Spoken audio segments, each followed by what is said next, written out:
Hello, I'm Chef Joseph Fleischman, Executive Chef and Food Production Manager at Meredith Medical Center in Hagerstown, Maryland. As the weather begins to turn colder, breakfast becomes more and more of an important meal of the day.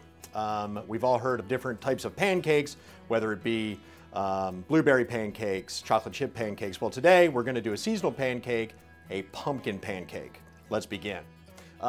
With any pancake recipe that we make from scratch, or baking recipe, so to speak, there's usually two separate steps. One would be the dry ingredients, the second would be the wet ingredients. We're going to begin with the dry today. So, in our mixing bowl here we have 2 cups of unbleached all-purpose flour. To that we're going to add approximately 2 teaspoons of baking powder, along with 1 teaspoon of baking soda, and simply a pinch of salt and pepper. You can go a little heavier, a little lighter, depending on what it is that you like, what your tastes are like, and we're going to go ahead and mix those thoroughly so they'll be ready to go. Okay, that's great. They are wonderful. Now, to our separate mixing bowl, we are going to begin to add our wet ingredients. We're going to start out with our pumpkin puree.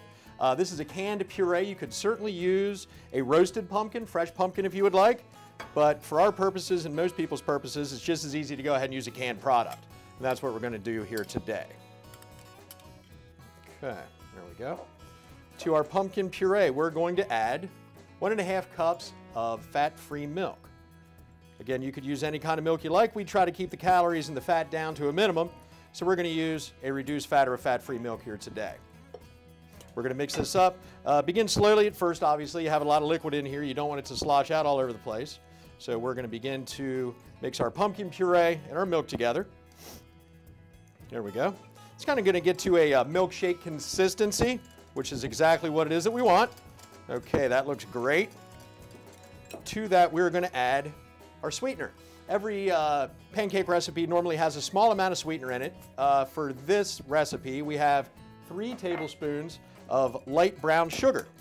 If you like a little sweeter pancake, you certainly could add as much sugar as you'd like. Again, we try to save on as many calories as possible, so we're going to use the smallest amount we can get by with, and we found it's usually about 3 tablespoons. Okay, now to that we're going to add just a little bit of olive oil, about 2 tablespoons. We're going to add our spices. This is where we're going to get a lot of flavor in our pancakes. Obviously, they're not going to be too sweet. We don't have a lot of sugar in there. So we're going to add a little bit of spice in here, some nutmeg, etc., to really spice it up for us, give us a nice flavor. So in this, we have 1 tablespoon each of ginger and 1 tablespoon cloves. And we have 2 tablespoons of cinnamon we're going to add, along with, last but not least, the old favorite, 1 medium egg. What's a baking recipe without an egg? There we go. Okay, we're going to continue to mix until our ingredients are well incorporated. It smells great already. Okay, there we go. And to our wet mixture, we're going to begin to add our dry. To prevent lumps, we're going to add our flour mixture a little bit at a time. About half, I would say. There was approximately 2 cups in there. We probably just put about a cup in here. We're going to go ahead and mix this up thoroughly. If you make a little bit of a mess, that's part of cooking. Don't worry about it. Okay, there we go. That's starting to look great. This will also help you sort of gauge the consistency of your batter.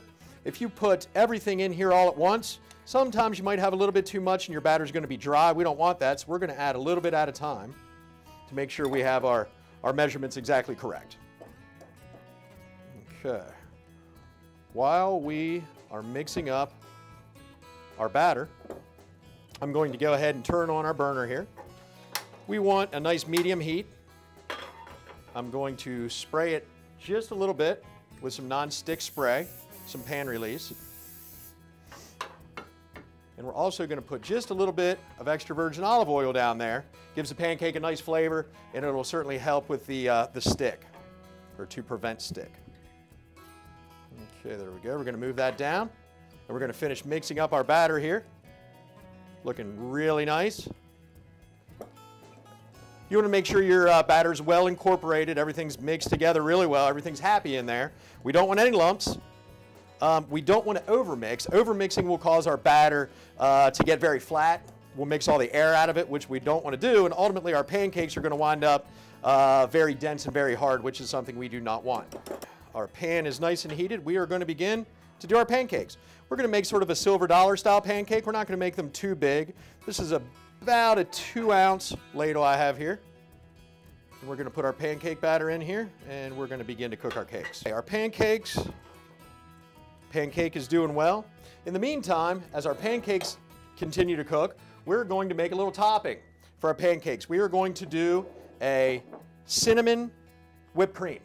To that whipped cream, what we did, we bought some non-fat or non-dairy, non-fat whipped cream at the grocery store. You can certainly make it yourself, but it's very difficult to take heavy cream and make it non-fat. You can get it at the store. So we have some of that product here.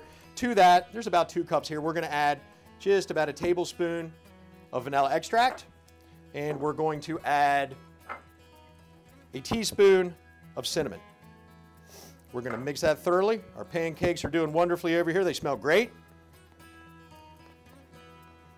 Enough batter here we just made for about six orders of pancakes. We're going to reserve that to the side. Check on our pancake here. It's doing great. You can watch the pancake actually physically cook up the side. You'll be able to tell when the bottom is nicely browned. Okay, we're going to go ahead and give it a little flip. There we go. Looks great. We're going to reduce our heat just a little bit. Cooking is all about heat, whether you need to turn it up or turn it down. In this case, we needed to turn it down. You don't want your pancakes to burn. Nobody wants a burnt pancake. Okay, that looks great. We have one pancake done. We're going to go ahead and plate him. And we're going to do another one quickly.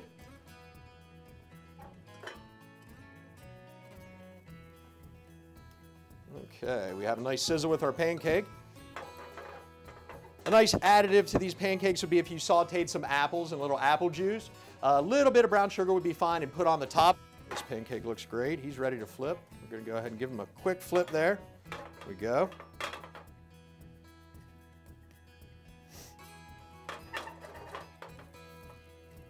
Okay, he is almost done.